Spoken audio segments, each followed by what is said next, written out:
各位早晨，再次代表香港基督教會西九龍區域咧，歡迎大家一齊嚟到咧今日嘅主日崇拜。咁啊入到嚟嘅時候咧，就首先係好感激啊，因為呢度咧有冷氣，哇！真係大家一入嚟有一種好清涼嘅感覺啊！即係而家天氣咧非常之炎熱啦咁樣，咁啊崇拜咧都真係啊見到大家咧早咗入嚟一齊咧係好專心咁樣，非常之開心嘅。咁啊其實咧唔知有冇留意咧，即係今日上台嘅弟兄咧係即係歌唱領袖咧係唔同咗喎。咁啊，同我哋平時見開嗰班後生仔唔同喎，因為我哋真係有批資深嘅歌唱領袖咧復出啊咁樣，樂壇興復出，我哋啲歌唱領袖都興復出啊咁樣。咁咧因為年輕嘅校園團契啦，佢哋就去咗澳門短宣。咁啊，再加上咧，即係今日西北教區裏邊一啲嘅單身人士同埋已婚人士咧，佢哋同阿 Patrick Edith 咧又去咗咧，即係退休，咁所以咧就大家見到側邊多咗好多空位啊，咁啊啲空氣又清新咗啊，咁啊真係涼快咗啊啲冷氣咁樣。但係你有冇留意佢哋上台嘅時候，其實咧真係冇見咁耐，大哥咧都仍然係好有力，同埋咧係好火熱咧咁樣。哇！真係見到 Alfred 啦、Norman 啦、阿 George 啦，見到佢哋係好熱心嘅。帶完咧即係 opening， 跟住即刻移位咧，就即刻去做即係歌唱領袖啊咁樣。所以你見到佢哋真係其實係好恨上台去侍奉嘅咯，係咪？仲有阿星啊，頭先即係哇，見到即係個仔雖然發燒啦，但係都一樣咧堅守自己嘅崗位咧，係真係去帶領聖餐啊。咁我覺得係好感激嘅。其實我哋嘅教區裏邊咧，喺區域當中真係有好多好熱心啦、好忠心嘅弟兄姊妹咧，不停咧為呢個區域咧係作出好多嘅服侍嘅。咁我希望咧大家都可以咧即係欣賞佢哋多啲啦。就算佢哋唔上台都好，其實你都應該咧係真係鼓勵佢哋多啲嘅咁樣。咁啊，今日咧我就諗下即係天氣啊好即係炎熱。咁啊，就唔知大家最近開唔開心？咁咧踏入咧即係6月1號咧，唔經唔覺2014年咧就已經過咗5個月啦，真係過得好快。咁啊，除咗因為聽日有公眾假期，你開心啲之外咧，我唔知你平時咧多唔多去問自己啊，究竟我咧每一日咧即係生命裏邊咧，除咗返工照顧家庭之外，其實我自己係咪一個咧即係開心啦、快樂嘅人咧咁樣？咁我早前咧就留意到一本雜誌咧，就做咗一個調查。咁咧佢就即係問香港人你快樂嗎？咁樣有冇人睇過呢個雜誌嘅調查？啊，大家都開始好快樂啊，可能又或者可能你覺得我快唔快樂咧都已經冇時間去處理啦咁樣。咁呢個調查咧就好得意嘅，佢咧即係就話啦啊，其實咧唔同國家咧都有咧即係快樂指標咧，去幫助一個政府咧去釐定一啲嘅政策，例如英國啦、法國啦、瑞士啦，呢啲咧即係國家咧佢哋都會咧採取一個咧即係快樂指標咧嚟去幫助個政府咧去定一啲嘅政策，睇下會唔會咧令到咧真係咧造福到咧當地一啲嘅國民。咁我哋香港其實都有呢個嶺南大學咧時不時咧會做呢啲研究。咁咧就其中抽咗4個元素咧，去訪問下啲香港人咧，究竟係咪好開心啊、好快樂？佢話咧用關愛、智慧、堅毅同埋行動呢4個元素去釐定下咧，訪問下唔同嘅香港人，無論你喺中環住又好、深水埗住又好，遠至天水圍或者鰂魚涌，我哋訪問下唔同嘅人咧，你作為一個香港人，今日咧即係啊會唔會俾啲自由行搞到你唔係好開心啊？或者會唔會咧俾啲外圍經濟環境啊，或者咧係唔同嘅因素咧，令你咧失去咗一啲嘅快樂？咁啊，大家知唔知即係想唔想知下個調查結果咧？佢就話咧嗱，其實香港人咧係唔會因為咧經濟起跌而影響你快樂與否嘅，因為我哋係即係心理質素幾高嘅。咁啊，無論咧即係經濟好或者經濟差咧，我哋嘅快樂指數咧其實都係企於一個高位咧，比較咧係正面同積極嘅喎。點解咁講咧？佢話因為2007年當年咧就係咧恆生指數咧升到3萬點，哇！大家好開心。佢話但係個快樂指數咧係真係偏低嘅喎，證明大家好似唔係好計較呢啲金錢，係咪？即係升唔升都唔關你事咁樣。但係佢話2008年金融海嘯又點啊？哇！真係個市冧啦咁樣。但係反而個快樂指數咧係提升咗喎，因為咧大家咧覺得更加咧即係要逆境自強，啊！即係蝕咗都要賺翻咁樣。咁所以咧即係可能咧嗰個快樂指數咧其實係唔會俾呢啲嘢影響嘅。OK， 咁啊個結論咧就係話其實快唔快樂咧好多因素決定嘅，因人而異嘅啫咁樣。最重要咧即係亦都係冇一個所謂情緒嘅指標嚟去釐定咧，即係一把尺咧去量度你今日係開心唔開心咁樣。咁我睇完呢份報告咧就OK， 好啊，參考下啦。琴日咧就有機會問啲弟兄，咁啊開會嘅時候問下啲弟兄，弟兄啊，你哋最近快唔快樂、開唔開心啊咁樣。咁呢弟兄就估唔到我問呢條問題嘅。開會通常可能比較嚴肅啊，咁所以佢冇諗到我問呢條問題。跟住佢就喺度即係諗啦。其中一個弟兄就話其實咧即係有時太忙啦，工作忙到一個地步咧，唔係真係好有空間去反省下自己個心情係咪開心唔開心。另一個弟兄就話啦，嗱我好少咧好高昂咁快樂，亦都有時咧好少咧會好低落咁唔開心。所以我係比較咧即係平庸啲咁樣，都唔係好識 feel 喎咁樣。咁可能咧女士咧就同男士咧比較唔同嘅，男士咧比較含蓄啲嘅對自己啲感受，女士咧就比較表達啦，可能咧即係哇一個眼神一個面色就知道究竟佢係開心唔開心。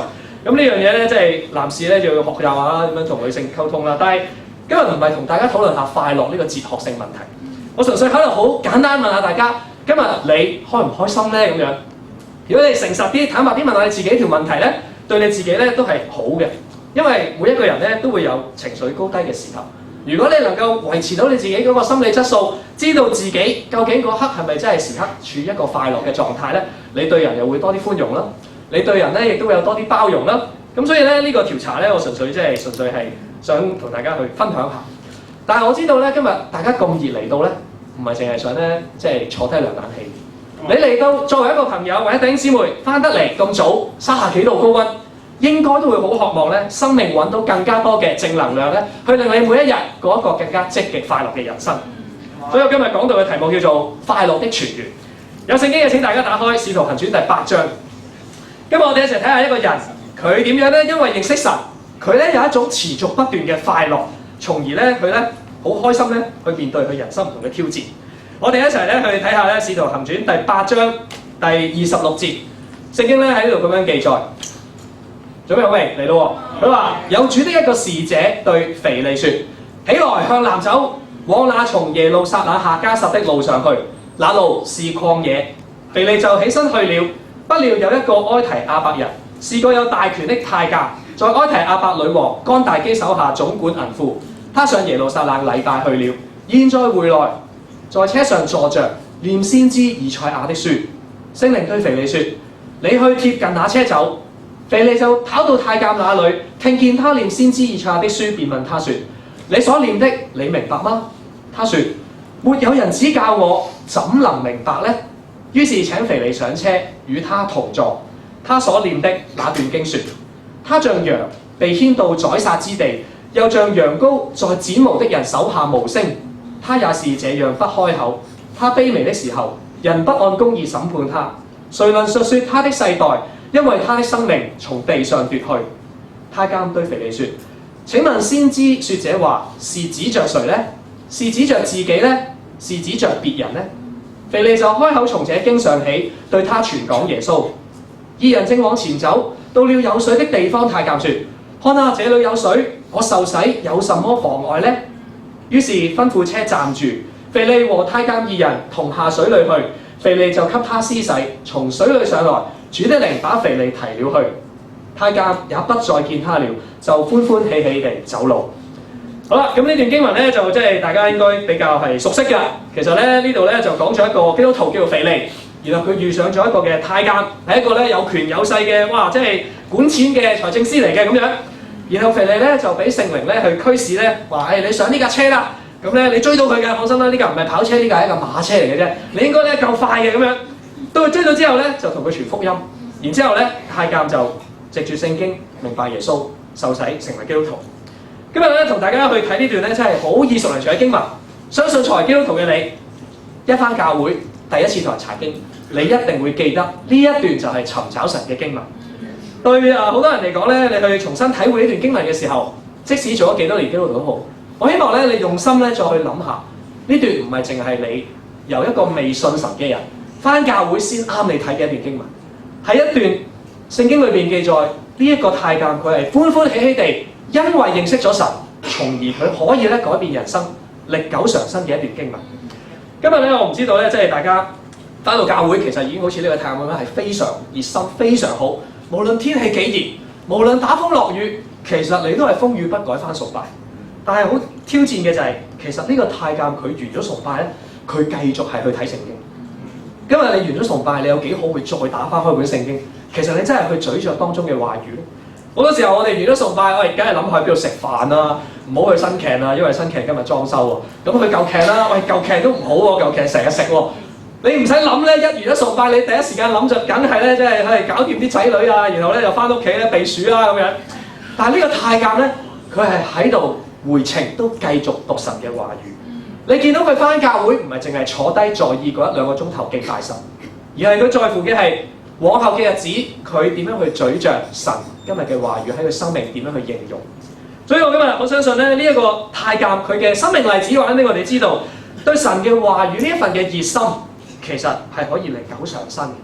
個問題在於就係，究竟我哋今日有時返教會耐咗，會唔會覺得，咦，其實有啲嘢咧我都聽過，其實我都知道，我都慣咗係咁樣去理解，然後忘記咗好似呢一個太監，其實有呢種嘅態度咧，用心去真係認識神嘅話語。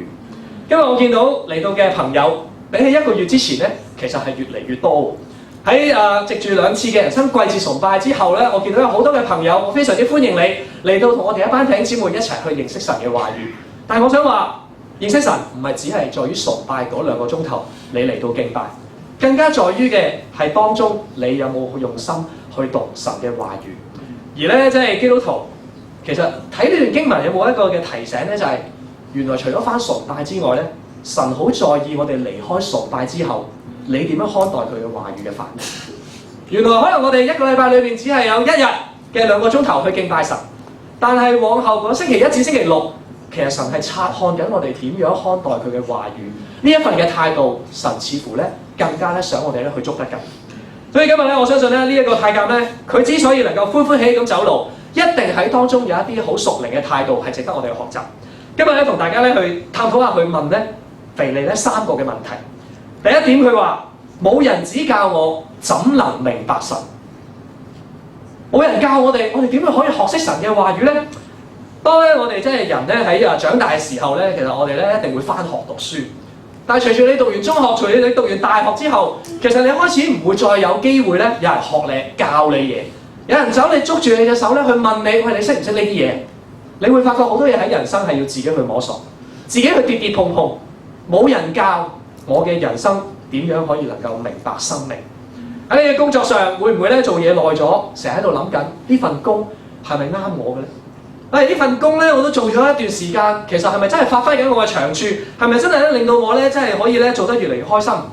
有好多人對工作有好多嘅迷思，不停喺度諗緊，我係咪應該轉工、轉工、再轉工？同樣有啲時候喺我哋嘅感情生活上面，我見到好多咧呢個世界一啲嘅單身男女，其實佢哋都係畢咗業、讀完書出到嚟呢個社會，產生咗好大嘅問號。邊個係我個 Mr. Right？ 究竟我要點樣去揾我嘅生命裏邊一個嘅摯愛？人生冇人教我拍拖，冇人教我點結婚，我唯有靠自己去摸索，自己去撞板。好多時候，就算你去諗下朋友之間嘅友情，離開咗呢個校園，離開咗呢個俾人咧係真係供書教嘅地方之後，你今日點樣去接受朋友喺你心目中嘅一個定義？呢個朋友好似對我好好，但係轉個頭佢又講我壞話。我喺第2個人口中又聽到佢督我背脊。究竟乜嘢為之真正嘅朋友？可能甚至乎你工作壓力大，或者咧人生遇到越嚟越多嘅困擾，你都會苦心自問：生命係啲乜嘢？冇人指教，我怎能明白？好多時候你一遇到一啲問題咧，最快脆你會諗嘅就係：我想揾啲朋友，有冇一啲朋友咧係真係可以同我傾心吐意咧，分擔下我面對一啲嘅可能屋企人遇到生老病死嘅挑戰，或者我遇到咧即係一啲嘅失意孤單。有冇朋友其實係值得我去信賴咧？咁諗起朋友咧，好快脆咧，你就會諗起啦，即係社交網站咪大把朋友咯，係咪 ？Facebook 哇，過百個朋友，過億個朋友，我都可以 like 啊！而家只要你稍微接受下佢，撳一個掣，佢即刻成為你嘅朋友。咁咧，我發覺咧，即係喺互聯網上面，其實要做朋友真係幾容易。我咧最近咧，即係喺電腦上面咧查翻有個平台咧講咧關於工作咧可以結識到多啲朋友。咁即係 L 字頭嘅，咁成日有啲 email 咧就彈過嚟，你接受我做你朋友啦咁樣。咁我好耐冇去玩呢啲平台，咁我就好啦，即管咧去即係 click 下啦咁樣。一上就發覺，咦，其實佢叫我 login 翻個密碼，跟住我發覺我唔記得咗個密碼，原來我有 account 嘅。但係咧，我真係實在太耐冇玩啦，咁咧終於叫佢即係寄翻個密碼俾我之後咧，然後就哇一上去發現好多人喺度等待我去 like 佢，等待我去接受佢呢個交友邀請。究竟我同唔同你做朋友好咧？哇，犀利啦！呢個咧係真係加拿大牧師啦，嗰個咧係非洲傳道人啦，然後咧嗰個咧係真係歐洲嘅唔知邊一個教會嘅牧師啦咁樣。我全部都唔識你，咁究竟我應唔應該 like 你咧？咁樣好驚噶嘛，個樣又好似好正氣咁樣，但係可能其實都唔知咩人嚟嘅咁樣。其實咧喺猶豫咗一陣之後，我發覺嘥咗咁多時間都係交叉去算啦。即係我有幾可真係有問題嘅時候，會揾呢啲朋友嚟同我傾心事咧。我個仔最近好難搞喎，我最近咧即係好似心情唔係好開心喎。我諗咧，我即係未必會真係喺上網咧揾呢啲朋友咧，其實咧去問佢哋意見。今日咧有冇大家咧真係省察下？其實科技係非常之發達，係好嘅。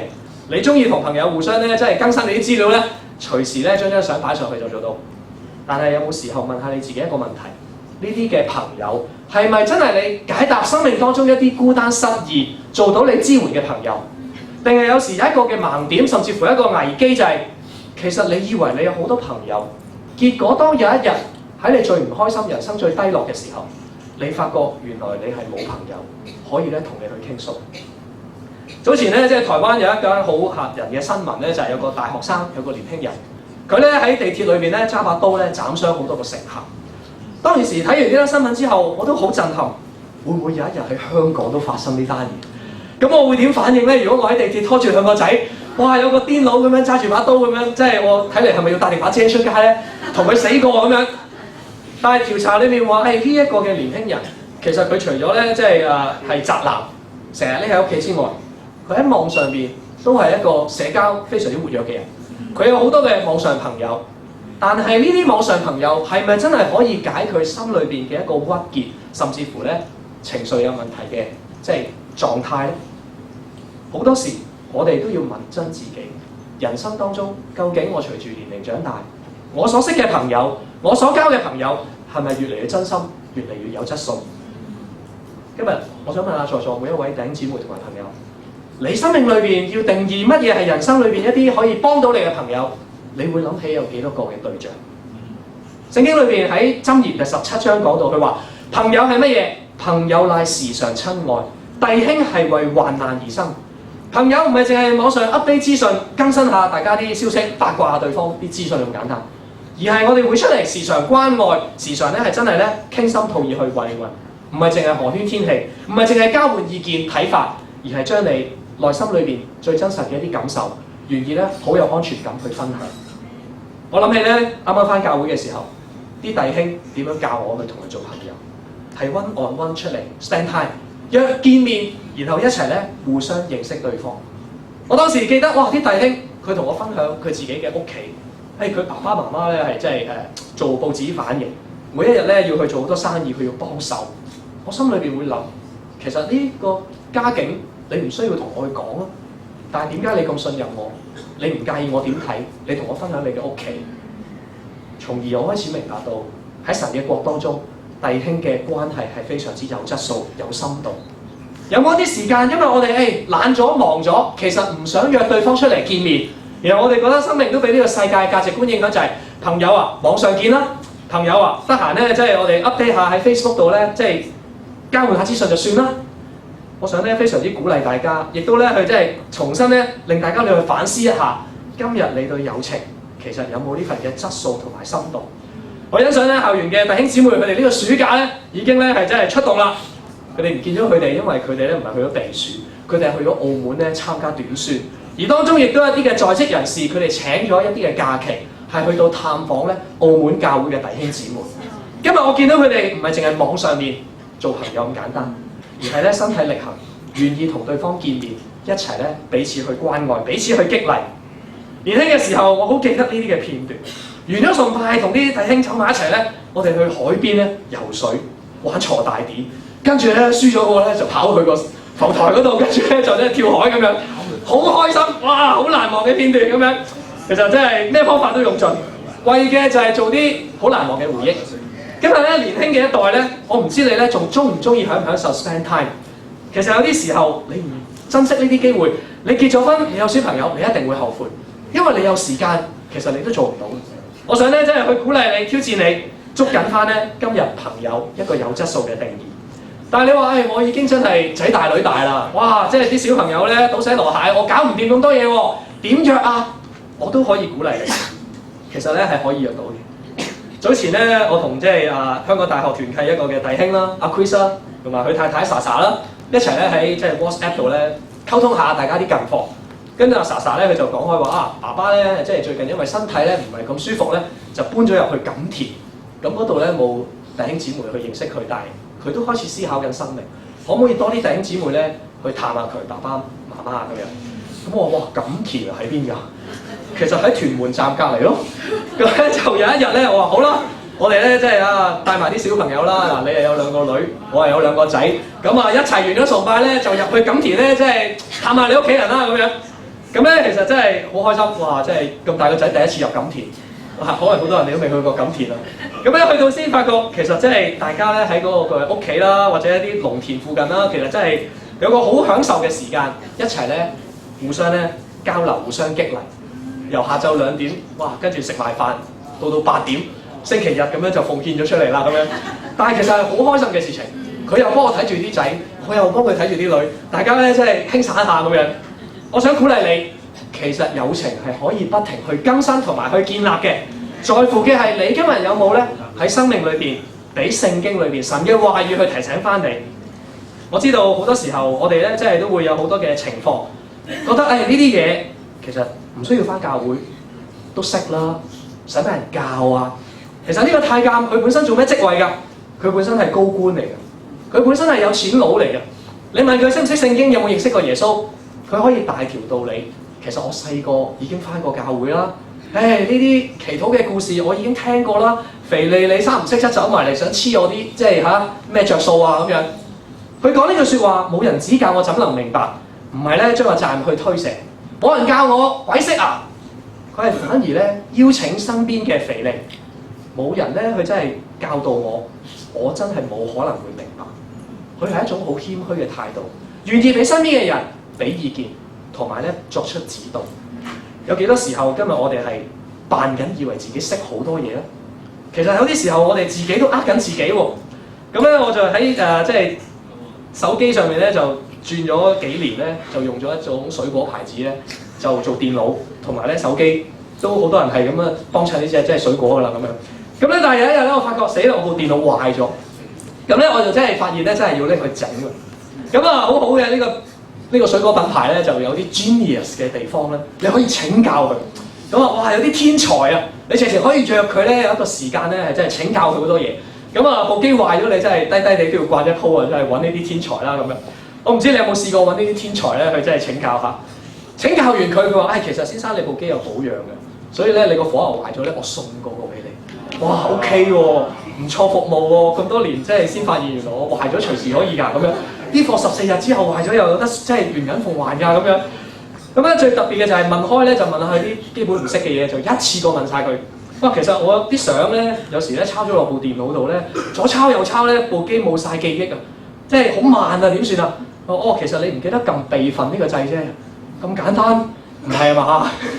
我用咗幾年嘅咯喎，其實問嘅時候好尷尬，好唔好意思，但係基於佢係一個天才咧，所以我好放心咁樣咧係去問佢。就算我覺得幾低能嘅問題，我都覺得好有安全咁樣去問佢。今日咧，我唔知道咧，要承認你自己有啲嘢唔識，其實你覺唔覺得咧好難為情，好難開口？人大咗，我哋要面㗎嘛，點可以真係樣樣嘢都扮唔識㗎咁樣？其實你放心啦，呢度係教會嚟。你就算話你自己唔識聖經咧，你都可以上嚟咧分享聖餐，你都可以咧上嚟咧分享你嘅信念。最重要嘅係今日神俾咗一個真正嘅安全感你，唔需要介懷呢個世界嘅價值觀係點睇。朋友嘅價值觀你可以喺聖經裏邊揾到，謙卑嘅價值觀你可以喺聖經裏邊揾到。今日當你生命裏邊冇安全感嘅時候，邊一個話都俾你知，人生可以揾到一個真正嘅盼望係聖經神嘅話語。呢個世界家庭、子女教養越嚟越一塌糊塗。喺美國有一啲嘅州份，佢哋將同性戀咧合法化，然後佢開始咧將咧呢一個嘅影響咧滲喺佢哋嘅州份當中。咩係家庭啊？兩個男人走埋一齊，其實都可以成為一個家庭。當同性戀合法化之後，有啲嘅州份佢開始要灌輸一啲幼稚園嘅小朋友，其實一個家庭係可以兩個男人走埋一齊領養一個兒童，咁就係一個家庭。你心裏邊覺得搞錯，教壞晒下一代，將啲錯嘅價值觀完全係一個歪理灌輸俾一啲天真無邪嘅小朋友身上，甚至乎咧亂咁咧去教導乜嘢係咧男性咧同男性之間咧發生性行為，全部錯嘅價值觀開始咧基於因為同性戀合法化，影響緊美國好多嘅州份。今日我哋喺香港見到，哇有好多嘅家庭佢哋繼續高崇翻一夫一妻制，一男一女，一生一世。我相信我哋都要咧捍衞呢啲基督教嘅核心價值。但係喺教養上、人生婚姻上，的而且確遇到好多困難嘅時候，你有冇諗過冇人指教我，怎能明白呢？其實我哋當中有好多嘅腓利，就係喺我哋身邊一個嘅基督徒，佢哋就係我哋今日嚟到嘅一個天使。嚟到嘅朋友，我想鼓勵你，你之所以能夠返到教會，唔係一個巧合，係因為呢班嘅基督徒好熱心、好堅持，不停為你禱告，希望有一日你認識到神嘅話語，唔需要咧太拘謹，覺得自己唔識好難為情，沒有人指教，怎能明白？當你邀請身邊嘅基督徒與你謙卑同行嘅時候，神嘅話語係一定可以改變你嘅生命，你會咧得到咧真正改變嘅快樂。Amen。第二點我想講嘅係，腓利咧明白咗呢一點之後，佢邀請咗咧呢個咧即係同佢一齊上車嘅傾偈咧，佢同咧即係太監腓利之間咧有個對話。第二條問題，佢問我讀到先知以賽亞嘅書，呢番話係指着誰，定係指自己，定係指別人？咁我想問你讀聖經，你知道咗耶穌基督嘅犧牲，神愛世人，世人都犯罪，究竟呢個罪係世人係別人啦？你隻手指指住呢個世界，定係你會指着自己？其實呢個罪，耶穌嘅犧牲係關我事，係同我有一份個人嘅關係。有啲時候，我相信我哋耐咗，我哋會真係中意咧將隻手指咧指向呢個世界。我哋好多時候淨係會喺度諗，喂，其實呢個世界真係有啲嘢咧，好似咧欠咗我。有啲時候咧，心底裏邊咧真係唔係好覺得咧自己係好有問題。梗係啦，身邊啲人哇又殺人放火啦，跟住咧又偷呃拐騙啦。其實我已經算係一個道德標準幾好嘅人嚟㗎啦。點解要我咧去反省呢一樣嘢咧？咁樣喺1個月之前咧，我同咗2個嘅男仔咧係去睇咧關於耶穌嘅十字架，點樣為到我哋嘅罪去犧牲。其中有一個咧係青少年嚟嘅，只係咧即係10幾歲讀緊中學。我同佢睇完十字架之後，我問佢：你覺得點啊？跟住咧佢喺我面前咧流下眼淚，然後咧佢喊，佢話：我覺得我嘅罪好多嘅地方傷害神。我覺得我嘅罪傷害咗我爸爸媽媽，因為我講好多嘅大話。我覺得我嘅驕傲影響咗我嘅學業，令到身邊好多人想幫我嘅時候，我係當佢哋冇到。我覺得我拒絕緊神。然後呢個男仔好認真咧咁樣去反省自己嘅生命，為到罪去破碎。另一個嘅男人，我同佢咧去睇聖經，睇到十字架呢一課。佢睇完呢一課，佢第一個問我嘅問題就係：Alex，其實呢個世界都有好多人係好差嘅。其實佢哋會點㗎？我見到咧，即係呢個世界咧，有啲人可能冇機會聽聖經，咁神會點對佢哋㗎？其實好明顯咧，呢一個嘅後生仔，佢係唔想咧將罪咧代入咧自己嘅個人生命裏邊。佢隻手指係指住其他人。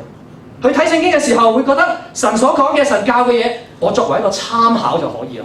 你要我指着自己，哇，好似照鏡咁樣望清楚，我會有啲嘅唔好舒服，我會覺得唔係好想去面對。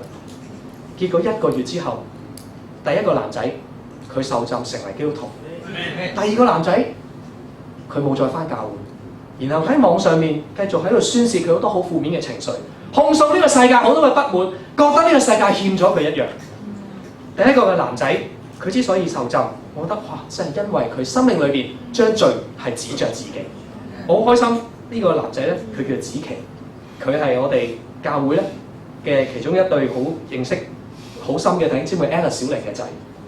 小玲係我哋教會第一個受浸嘅姊妹。當年佢哋去湊大阿子琪，用咗好多愛心，用咗好多嘅堅持。我喺大學團契嘅時候，就係咧負責照顧阿子琪。我當日同佢睇翻十字架呢一課，我話：子琪，你認唔認得我？佢話：有啲面善喎。其實都係差唔多樣啫咁樣，最緊要同你睇聖經啦咁樣。但係好開心啊！原來我哋不停去堅持，不停去教導，最終神係會咧將合佢心意嘅人咧係歸回成為我哋嘅弟兄嘅。因為我見到子琪嘅生命咧有好多嘅改變，佢一家人咧係得救。但係另一個人當佢生命裏邊將罪咧指住其他人嘅時候，佢帶住好多控訴，其實咧生命裏邊係憂憂愁愁。因為我想問下你。喺教會裏邊睇聖經，每一日你靈修嘅時候，你嘅手指望見裏邊罪嘅挑戰，你係指住身邊嘅人，覺得身邊嘅人搞錯啊！咁都係基督徒嚟嘅，搞錯啊！哇！你咁都叫做領袖，搞錯啊！你咁樣咧，即係負責咧，係真係去牧養我，定係你會望下，其實生命當中，我哋好多時候罪係指着自己要去成長，同埋咧去更加咧親近神嘅一個機會。最近咧，我生命裏邊都係有啲嘅壓力咧，其實係真係成日都會發生嘅。咁咧就係話説最近要搬屋，咁咧呢個係我咧即係第9年結婚以嚟咧第7次搬屋。咁咧我計過同我太太咧每2年度咧就搬一次屋㗎啦咁樣。咁以前咧就住九龍嘅旺角啦、山林道啦，跟住搬咗翻上環啦，因為有小朋友嘅緣故啦。後嚟再去咗香港大學附近住啦咁樣。哇！搬咗7次，即係萬冇都3000啫咁樣。我開始都覺得我太太係真係非常之厲害啊！連續咧真係幫我打理屋企執咗7次嘢啊咁樣。一路執嘢，一路劈箱，一路執廚房嘢，一路執咧洗手間嘅嘢。哇！每件一箱，每件一箱，其實都係好煩嘅一件事。如果你搬個屋企，你一定咧真係覺得可唔可以唔好再搬啊咁樣。我今次最唔同嘅分別就係咩咧？我多咗2個小朋友，我開始有啲懵啊！我可唔可以將2個僆仔劈埋落個箱度？嗱，我諗過啫，不過冇咁做。但係真係有時好懵啊！你哋唔好再嘈啦咁樣。去到一個地步咧，即係搬咗入屋企之後咧。我2個仔都繼續喺個廳度，有時不時咧喺度爭拗，喺度嘈亂巴閉。咁咧我就真係一日咧，真係忍唔住啊，好猛啊！同佢咧講嘢大聲啲啊，收聲未啊你哋？爸爸咧真係再嘈咧就打你㗎啦咁樣。嗱，呢啲咪就係平時唔應該講嗰啲威嚇嘅説話。我哋教班成日都聽嘅，但係偏偏自己就係喺度即係犯罪啦咁樣。咁佢哋一聽到我咁惡咧，就真係靜晒啦，係咪？即係暫時呢個年紀都未敢同我反抗，遲啲又好難講啦。但係我知道我都係真係有啲唔啱。其實咧夜晚瞓覺，咁咧同阿仔傾偈，咁心裏邊咧都有啲即係揞住啊。即係雖然間屋就搬咗，即係佢哋都咧即係收聲，但係個問題冇解決到，段關係係受到傷害。聖經裏邊哥羅西書話，罪係破壞關係，哪怕你只係發一次脾氣，斜視一個人、黑面一個人，或者係唔睬一個人，其實罪破壞關係就係簡單易明嘅一個道理。我問阿仔啊，個語氣再溫柔啲。阿仔啊，爸爸今日咧其實係咪好大聲好惡啊？咁阿仔就話係啊，其實爸爸你好惡。跟住佢擰歪面，我你個衰仔啊！我問你嘢，你擰歪面嘅咩？翻過嚟，爸爸未講完，你係咪唔開心啊？咁樣，你知唔知點解爸爸唔開心啊？其實爸爸真係好惡咯，我都知我嬲噶啦。但係你知唔知你哋咧冇幫手搬屋，不特止爸爸媽媽其實好辛苦啊！你知唔知爸爸媽媽呢排咧好大壓力啊？咁其實佢都係冇聲出嘅。但係我第2日又再諗，其實我隻手指咪指住佢咯。你知唔知爸爸媽媽幾辛苦？你知唔知你已經5歲，你應該要幫手掃地、搬屋、執嘢？你知唔知你有幾唔明白爸爸媽媽？咁咧喺個禱告裏邊咧，開始咧真係要謙卑咧。其實我知道咧，阿仔有佢曳嘅地方，但係個問題係我的而且確繼續發脾氣，同埋我隻手指係指住佢。我將我啲壓力發泄落佢哋身上，一個5歲、一個3歲嘅小朋友身上，合理不合理咧？係咪？聖經裏邊約拿即係都向神發脾氣，合理不合理？其實我知道人有壓力，你唔應該以惡報惡，你應該去審視翻、審察翻自己。我良心裏邊首先有冇得罪翻神？我有冇好好其實去面對自己嘅情緒失控？咁即刻要去懺悔禱告啦。跟住一諗由自可，越諗就越多。除咗對啲仔發脾氣，原來我早幾日搬屋都對我媽發脾氣。我開始即係覺得佢唔理解我。有時咧諗對老婆都會唔會咧？其實越諗就越多。跟住咧真係覺得，唉，都係要去面對，都係做一個基督徒要悔改嘅。嗰日咧，去諗翻同阿仔咧去道歉，爸爸同你發咗脾氣，爸爸同你講 sorry， 希望你去原諒我。同一時間，我亦都知道爸爸呢排搬屋有好少時間同你哋有親子嘅活動，冇同你哋 before。爸爸冇教你哋咩係彼此相愛，爸爸冇好好咧，其實咧同神咧有好好禱告嘅時間。你可唔可以原諒爸爸？當然我個仔梗係原諒我啦。但係我最心裏邊感到嘅係，其實我能夠同神和好，已經係一個最大、最重要、最寶貴嘅一份關係。今日你有冇啲時候，其實唔敢咧去承認自己咧得罪神？你有冇時候隻手指望住啲罪，淨係指住身邊嘅人？工作壓力大，我老細衰咯，我啲同事衰咯，身邊嘅人對我唔夠明白咯。好多時候我哋會唔會咧，淨係咧去推卸責任？喺婚姻當中，作為丈夫嘅，你會唔會放工之後不停咧去埋怨？其實咧我已經好辛苦，定係你會攞隻手指指住自己？你都冇好好去理解你太太嘅情緒。其實你冇好好去花時間去愛佢、關懷佢，於是你淨係話佢鬧情緒咯。於是咧你會發脾氣。其實你唔明白我翻工有幾大壓力咯。作為太太嘅，你亦都有冇問下你自己？我有冇真係支持緊、俾緊？哇！當初嗰種初戀嘅感覺，俾翻你嘅丈夫，好咧善解人意，好好嘅耐性咧去明白佢，大家有好嘅溝通，定係大家開始互相埋怨？你唔明白我啊嘛，我10倍奉還俾你，我唔再明白你，從此以後你行你嘅路，我行我嘅路，不過大家一齊湊大個仔就算啦咁樣。今日我相信咧，要改變呢個世界之前，要改變嘅係我哋自己。神從來話俾我哋知道，聖經所講嘅標準之所以咁高，有罪我哋要去面對，唔係因為用呢把尺去度身邊嘅人，然後做得基督徒耐，我哋就周圍去批判、去審核邊個做得好，邊個做得唔好。從來嘅係神想我哋首先繼續謙卑，改變你自己，少啲嘅投訴。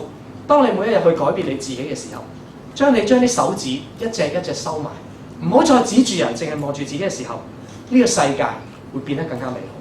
你同神嘅關係亦都會變得更加親密。唔好再指着別人，要指着自己。第三點，呢個太監問咗一條非常之啱嘅問題。佢話：好啦，我已經咧真係明白晒罪啦，我已經明白晒咧要繼續受教導啦。好啦，下次見啦，肥你，得閒飲茶啦。哇，個崇拜都唔錯喎，人生季節，哇，嗰啲分享嘅弟兄果然咧真係好有信念喎。好啦，有機會下次再嚟啦。係咪咁樣咧就完結你認識神嘅一段路？其實肥你拜拜咗佢之後，呢個太監咧其實捉住佢唔放。我仲有啲嘢講，你自己明白咗啲乜啊？我話這裏有水，受洗有什麼妨礙？有啲咩阻住我？佢今日冇咧，求求其其。作為一個好醒目嘅財政司，佢知道機不可失。管錢嘅人對機會係非常之有 sense， 非常之敏鋭。佢知道今日唔把呢個機會得着神嘅救恩，佢唔一定會有下次。大家有冇試過去旅行咧？即係購物或者想買啲手信咧送俾人？你去到一個外地，哇，能夠咧去 shopping 購物，你咧梗係點啊？千揀萬揀，最緊要揀個靚嘅，又平又抵又靚，地道買唔到嘅，送俾你嘅屋企人或者你嘅摯愛，係咪？但係有冇啲時候你揀極都覺得真係唔知買唔買好咧咁樣，做唔到決定，到最後你冇買到，然後你後悔。原來呢間真係最抵嘅。原來呢件真係獨一無二㗎。買唔翻啦。於是咧，你就會成日諗，第時咧見到啲啱嘅嘢同埋好嘅嘢咧，最緊要咧幾多錢都要買啊！最緊要我太太同埋我先生中意啊咁樣。你學識咗咧，把握呢個機會。但係生命唔係淨係咧比起買手信咁簡單。你要捉緊嘅係呢份救恩，你要認識嘅係呢一個神。你要拯救明白嘅係呢份救恩裏邊，神俾緊你嘅係一個千載難逢嘅機會。你要有信心去接受神呢份嘅恩典。今日有冇機會？有冇呢份信心？其實你係相信呢一個嘅主宰咧。好多時候我同好多朋友查經，佢話：其實我睇晒你嘅聖經啦，其實非常好，但係我有啲驚，我驚做錯決定，受浸之後唔知點算。好驚啊！我話唔使驚㗎，呢度咧有300幾個會友。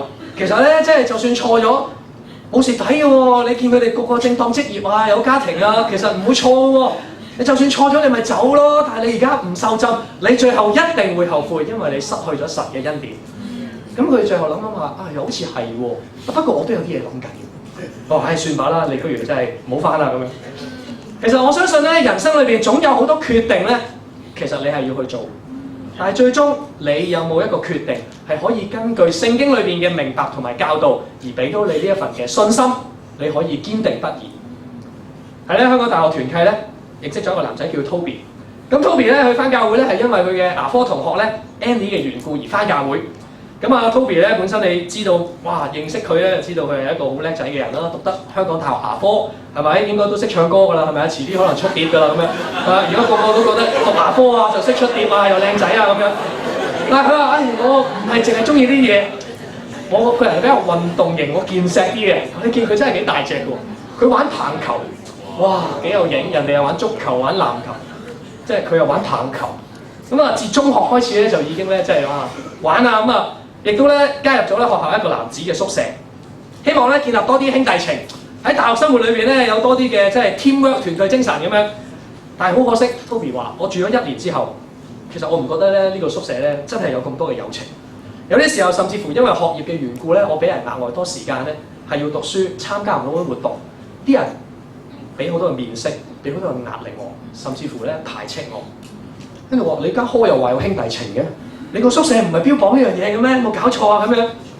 到最後佢開始即係返教會啦，然後認識神，去到一個階段，佢見到弟兄姊妹嘅愛，見到神嘅愛，佢話呢度咧真係我想揾嘅一個好理想嘅國度。我話 Toby 喺佛誕嗰一日5月6號嘅下晝喺深水灣就正式成為我哋嘅弟兄啦咁樣。我相信咧。